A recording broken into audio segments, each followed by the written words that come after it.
Bonjour à toutes et à tous et bienvenue à ce nouveau Good Morning Market. Nous sommes le mercredi 9 décembre 2020 et comme chaque mercredi, nous allons faire un focus sur les matières premières. Nous allons donc nous intéresser dans le détail aux fondamentaux de certaines matières premières qui auront attiré notre attention. Et d'ailleurs, une séance qui débute avec une belle hausse en Europe, notamment concernant le DAX, une belle hausse également pour les pétroles, hein. On le voit ici, de belles bougies vertes et qui donc entraîne l'USD-CAD en repli, hein. Je vous rappelle la corrélation négative entre les pétroles et l'USD-CAD, et on remarquera également un câble, un GBP-USD en données H1 qui parvient à s'affranchir ici de son nuage en données H1, et à noter également le repli du Bitcoin, il me semble, un repli du Bitcoin en dessous des 18 000 dollars. Alors, ce n'est pas le sujet aujourd'hui. Aujourd'hui, nous allons nous focaliser sur les matières premières. Nous allons débuter par donc les différentes nouvelles. Tout d'abord, à noter que la veille, les indices américains ont clôturé en hausse avec un S&P 500 et un Nasdaq sur des records historiques avec respectivement une hausse de 0,28% pour le S&P 500 et 0,50% pour le Nasdaq. Le Dow Jones, quant à lui, n'a progressé que de 0,35% et le Russell 2000 de 1,41%. Alors on a pu constater donc également une poursuite, hein, de cet optimisme en Asie, dans le siège de Wall Street, avec le Nikkei qui a gagné 1,2% et en Australie le S&P ASX 200 a progressé de 0,6%. Le Kospi coréen a bondi de près de 2%. À noter que les indices chinois se sont repliés. Alors, quelles sont les nouvelles? Alors, essentiellement politiques, avec notamment Stephen Mnuchin qui a présenté un plan de relance de 918 milliards de dollars aux démocrates. Cependant, Nancy Pelosi et Chuck Schumer ont rejeté cette proposition. Alors, notez qu'il inclut des chèques de relance de 600 dollars, mais aussi une baisse des allocations chômage. Aussi de la politique également de notre côté, avec Ursula von der Leyen qui aura une réunion avec Boris Johnson ce soir. Très rapidement à noter également concernant les vaccins que Donald Trump a déclaré hier qu'il s'attendait rapidement à de nouvelles informations concernant d'autres vaccins. Nous avons pris connaissance également de certaines données dans le cadre de calendrier économique plutôt dégarni, hein. Dernièrement, la volatilité ne provient pas du calendrier économique. Nous avons pris connaissance de l'inflation de l'IPC chinois pour le mois de novembre, qui a atteint moins 0,5% en glissement annuel. Alors, à noter que c'est la première fois en plus de 10 ans que l'on enregistre un taux d'inflation négatif en glissement annuel. À noter également les commandes japonaises de machines-outils qui ont augmenté de 17,1% en octobre. Alors, c'est un bon indicateur, hein, de la reprise de la fabrication donc c'est de bon augure pour les exportations. À noter également que le rapport de l'API suggère une augmentation des stocks de pétrole à hauteur de 1,14 million de barils. Donc voilà pour les principales informations. Voilà également concernant le calendrier économique qui sera dégarni. On pourra attendre aujourd'hui la décision de la Banque du Canada et encore une fois une dose de politique, hein, avec tous les développements dont on a fait part, mais également le Premier ministre hongrois Orban qui a déclaré qu'un accord sur le budget de l'Union européenne pourrait être conclu cette semaine. Et à noter tout de même, hein, ces craintes, hein, concernant les discussions de Boris Johnson et Ursula von der Leyen, car certains pays membres de l'Union européenne craignent que la présidente de la Commission européenne soit tentée de céder du terrain à Boris Johnson pour parvenir à un accord. Donc concrètement, une séance qui pourrait être marquée par la politique d'un premier côté, quelques données, cette décision de la Banque du Canada, mais également le rapport du DOE sur les stocks du pétrole, sur les stocks de pétrole hebdomadaires aux États-Unis à partir de 16h30. Donc voilà pour les différentes nouvelles. Nous allons nous intéresser à présent, nous allons commencer par les matières premières. Nous sommes mercredi et ça va être notre focus de la journée. On va commencer par le gaz naturel. Alors concernant le gaz naturel, hein, il faut savoir qu'il y avait récemment, nous en avons parlé il me semble la semaine dernière, voire celle d'avant, il y avait des prévisions, hein, de baisse des températures aux États-Unis. Alors le temps reste clément, hein, aux États-Unis, donc ça n'a pas servi de catalyseur. Et donc, la demande américaine de gaz naturel reste bien inférieur aux attentes, mais à noter que les exportations de GNL rebondissent. Alors, GNL, c'est le gaz naturel liquide.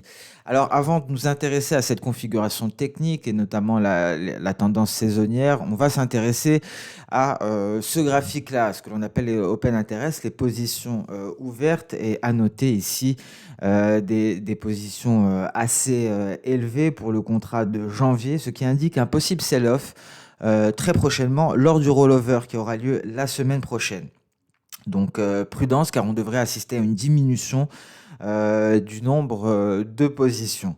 Alors à noter également la courbe des contrats forward qui est en train donc de s'aplatir considérablement, ce qui suggère clairement que le marché avait surestimé la demande potentielle, une potentielle hausse de demande au début de la saison de chauffage, car c'est bien l'enjeu concernant le gaz naturel à cette période de l'année. Donc actuellement, on assiste à un aplatissement de la courbe forward. Alors ceci étant dit, on revient sur la plateforme X-Station 5 pour s'intéresser à la configuration technique. Alors ici, visiblement, en données journalières, une figure en ETE, donc une épaule tête-épaule. Il y a déjà eu un breakout sur la ligne de coup, il y a déjà eu un franchissement sur la ligne de coup. Donc le signal a d'ores et déjà été donné et l'objectif est ici, très précisément aux alentours des 1,900. On a déjà parlé hier des objectifs intermédiaires. On s'était basé normalement sur ces projections, E1, E2 et E3 ici. Ce sont des objectifs intermédiaires. On a déjà dépassé E2. C'était vraiment le point de breakout E2. Et donc, à présent, il nous reste à aller chercher E1 avant de se replier en direction du sommet B. Le sommet B qui nous avait permis de déterminer ces différents objectifs dans le cadre de la hausse précédente du gaz naturel, des objectifs qui ont bel et bien été réalisés. Maintenant, le tout est de s'affranchir de E1 afin de réaliser l'objectif théorique de cette figure en épaule, tête-épaule. On notera également la saisonnalité que vous retrouverez en dessous, et c'est disponible sur la plateforme. Il suffit de taper saisonnalité ici, on retrouve tendance saisonnalité. Donc, au vu de ces tendances saisonnières, on notera que l'on peut s'attendre à une poursuite, à de nouvelles baisses, et même ces baisses pourraient se poursuivre jusqu'à la fin du mois de décembre. Après, on aura très certainement une consolidation au vu de la saisonnalité. Donc voilà ce que nous indiquent ces indicateurs. À noter tout de même que les années précédentes, les cours avaient fortement baissé en janvier et février également, et des fois même de la période allant de janvier jusqu'à mars. Mais c'était très souvent le résultat de rollovers négatifs. C'est pour ça que j'ai abordé avec vous la courbe des contrats forward et les rollovers, et un rollover qui sera donc mineur en vue de l'aplatissement de la courbe. Donc voilà, concernant le gaz naturel, je pense qu'à présent, nous allons nous intéresser au gold avec une situation technique intéressante. Un gold qui est repassé au-dessus des 1850 $ l'once, mais qui doit encore aller chercher la borne supérieure de son canal. Et avant cela, il faudra s'affranchir ici de cette moyenne mobile simple à 50 périodes, pour espérer aller chercher notre nuage journalier, donc s'affranchir de la borne supérieure et donc aller chercher par la suite les 1960 $. Donc ça, c'est la configuration technique du gold. Les 1850 étaient donc un bon point d'achat depuis leur franchissement. C'est un pullback en direction de ce niveau-là. Mais que nous disent les fondamentaux, que nous disent les ETF tout d'abord? Alors, il faut noter que les ETF ont cessé ici de vendre de l'or. On le voit en jaune. Et donc des ETF qui cessent de vendre de l'or, ce qui reflète donc la récente hausse des cours du métal précieux. Et à noter également que le positionnement ici spéculatif reste à des niveaux relativement élevés, malgré malgré des cours assez bas. Donc voilà ce qui va nous intéresser pour le moment.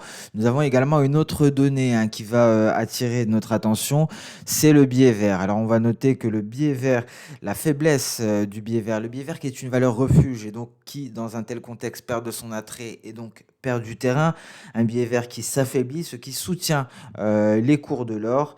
Mais à noter tout de même, attention aux rendements à 10 ans, des rendements à 10 ans que l'on retrouve ici en vert. Attention, c'est un axe inversé. Donc ici, plus on est bas, plus les rendements sont élevés et donc une reprise. Donc c'est une une reprise haussière d'un point de vue graphique représenterait une baisse des rendements. Attention à ces axes inversés. Et donc ici, il faut noter donc ces rendements qui restent relativement élevés.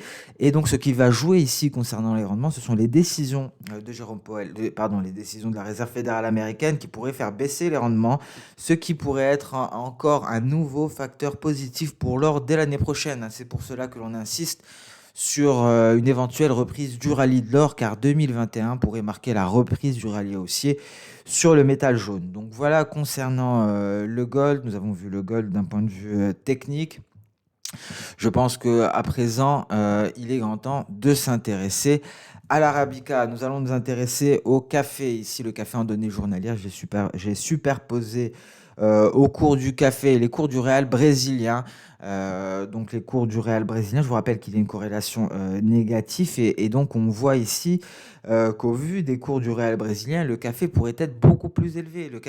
Les cours de l'arabica résistent malgré donc un repli considérable des cours du réal brésilien, mais il faut tout de même garder à l'esprit que ce n'est pas le facteur clé pour le café. C'est un facteur parmi tant d'autres, mais bon, ça n'a jamais été le facteur clé, mais on le garde tout de même sous surveillance. On se rappelle tout de même que le Real brésilien avait approché la barre des 5 en juin, mais les cours du café sont tout de même restés à la traîne. Donc, pour l'heure, on garde cette donnée dans un coin de nos têtes et on va essayer de voir d'autres fondamentaux, notamment les stocks de café que l'on va retrouver normalement ici. Voilà, donc des stocks de café qui rebondissent de manière assez dynamique. Encore une fois, on retrouve ici les stocks de café, on retrouve ici les cours du café, et les stocks de café sont sur un axe inversé, on le voit ici. Nous avons 1 million, 1,299, 1,5, 2, 2,5. Et donc, concrètement, nous avons un rebond considérable des stocks de café, donc des stocks de café qui rebondissent de manière assez dynamique, mais il reste tout de même à des niveaux relativement bas. On le voit ici, nous sommes tout de même allés marquer un creux considérable, et donc une forte reprise, mais on revient de loin tout de même concernant les stocks. Mais le taux de croissance est très important par rapport au cycle de constitution des stocks précédents. On le voit ici, les cycles de constitution des stocks n'ont pas un tel momentum. Ici, la constitution des stocks est assez dynamique. Et on notera un petit détail également, c'est la fin de la saison des ouragans. Et on va encore parler météo. Les pluies au Brésil, en Amérique centrale, améliorent les perspectives de production pour l'année prochaine. Et donc ici, concernant le café, on s'y intéresse depuis quelques séances. D'un point de vue technique, nous avons clairement un support. Et c'est notre nuage qui fait office de support pour le café. Voilà, ici on le retrouve en données H4. Je vais retirer l'USDBRL pour plus de clarté. On le voit en données H4, on le voit également en données journalières, un nuage qui est en support. Et donc, à présent, nous sommes bien renseignés sur le café, notamment concernant les fondamentaux. Alors, ceci étant dit, nous allons à présent nous intéresser au copper. Et on va s'intéresser également à la saisonnalité du copper. Le copper qui donc a progressé, une forte progression. À noter qu'il y a eu des tensions croissantes entre les États-Unis et la Chine, ce qui donc a freiné, si je puis dire, la récente flambée des cours du cuivre. Mais il y a une autre donnée très importante, et c'est là l'intérêt du copper, c'est là l'intérêt du cuivre. Les marchés se préparent à une importante croissance des secteurs des énergies renouvelables et des véhicules électriques. On peut donc s'attendre à une bulle, si je puis dire, à court terme, à une bulle plutôt à moyen long terme à ce niveau-là. Donc c'est tout simplement le secteur des énergies renouvelables et des véhicules électriques qui nous permet d'envisager une poursuite de la hausse du cuivre, car cela devrait entraîner une demande du cuivre dans les prochaines années. Alors, nous allons nous intéresser à la demande de cuivre en provenance de Chine, une demande de cuivre en provenance de Chine qui est cruciale.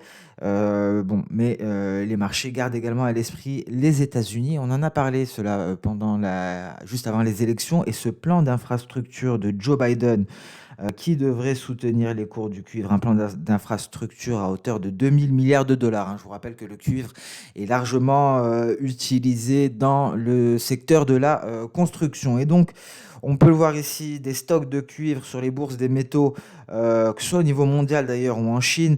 On le voit ici avec les lignes blanches et vertes, des stocks de cuivre qui sont extrêmement faibles, hein, et cela soutient donc la hausse du métal rouge que l'on peut constater ici. Il me semble, nous avons donc en ligne jaune, donc c'est la ligne jaune, c'est les cours du cuivre et c'est un axe inversé. Donc prudence encore une fois. Donc ici, on a l'impression que ça se replie graphiquement, mais l'axe est inversé. Donc cela matérialise bien la hausse que l'on a vue sur la plateforme X-Station 5. Et à noter également que les importations chinoises de cuivre sont très élevées cette année, mais les cours élevés pourraient inverser cette tendance à court terme, hein. Et nous avons également un phénomène de saisonnalité à l'image de l'or qui indique donc voilà, hein, pour les importations en provenance de Chine. Et nous avons une saisonnalité à l'image de l'or qui indique ici que nous avons d'ores et déjà atteint notre creux, une saisonnalité qui plaide en faveur de la poursuite de la hausse. Et Goichi Osoda, de par ses projections, nous procure ici un objectif de court terme aux alentours des 7868.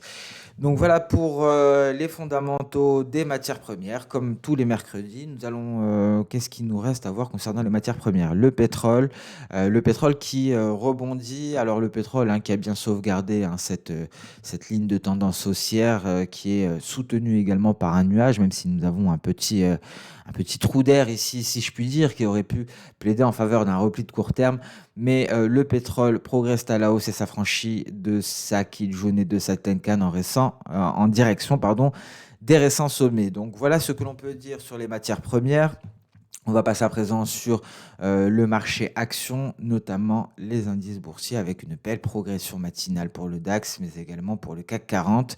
Un DAX qui progresse à la hausse et qui vient chercher ici les 13 460, hein. Souvenez-vous, c'est le niveau qui nous permettrait de garantir une poursuite de la hausse et une sortie de la consolidation. C'est le niveau au-dessus duquel il faut s'installer pour envisager des perspectives haussières. Alors on est allé le chercher d'une bout de la mèche supérieure ici avant de se replier. Alors on peut s'attendre à court terme à un retour ici en direction des 13 330 points, ce qui permettrait un pullback sur cette oblique haussière avant d'éventuellement reprendre la hausse. Le DAX faisait preuve de faiblesse, hein, récemment, et c'était ce niveau qui nous permettrait donc d'envisager des perspectives baissières, un niveau qui a été que le DAX a tenté d'enfoncer sans succès, que le DAX a testé par la suite, il s'est appuyé dessus pour aller se hisser au-dessus de l'oblique haussière. Et c'est ce franchissement de l'oblique haussière qui nous signalait une hausse, et notamment le franchissement, on le voit ici, nous avons un palier d'SSB et le passage au-dessus de ce palier d'SSB qui est actuellement renforcé par notre Kijun, hein, c'est le niveau que l'on pourrait aller chercher en cas de repli, et c'est ce qui nous a permis cette jambe haussière d'un point de vue technique ce matin.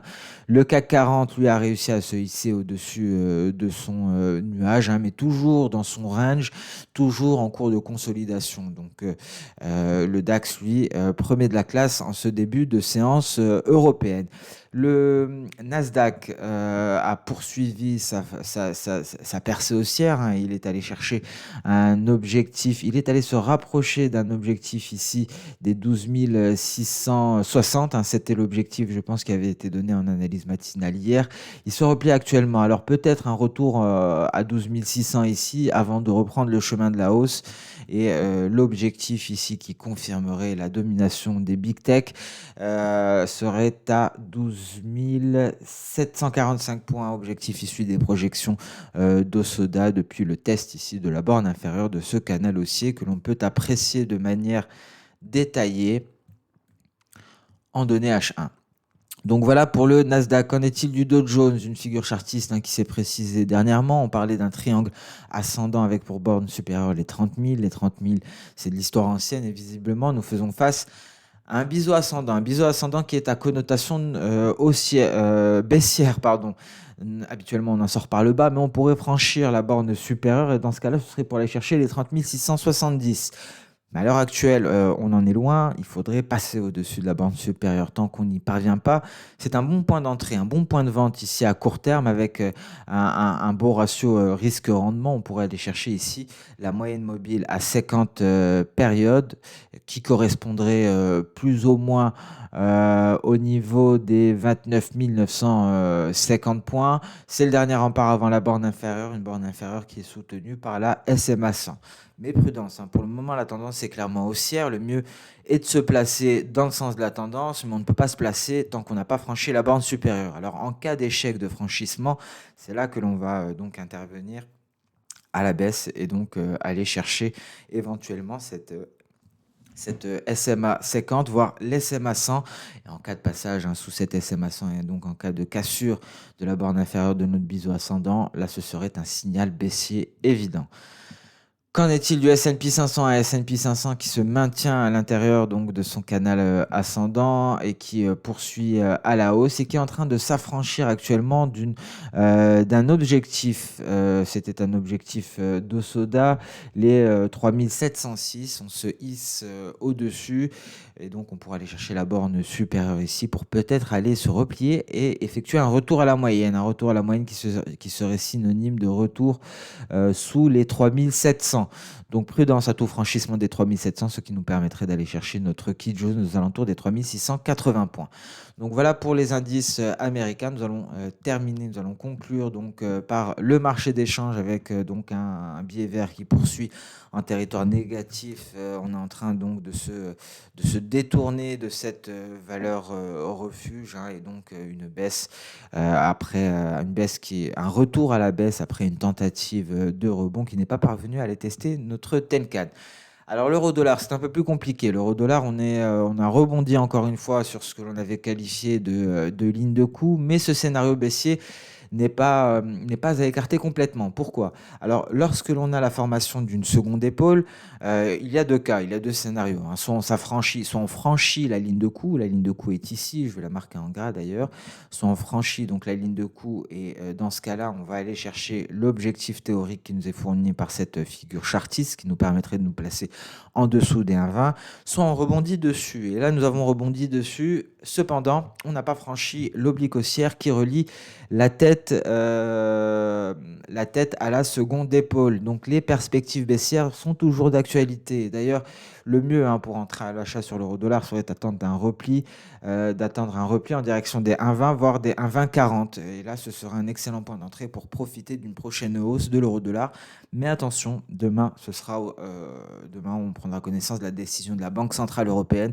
Et c'est à ce moment-là qu'on devrait assister à des mouvements relativement brusques pour l'euro-dollar. Et donc, il pourrait y avoir des opportunités. On notera une SSB qui maintient les cours aux alentours des 1,2127 ici.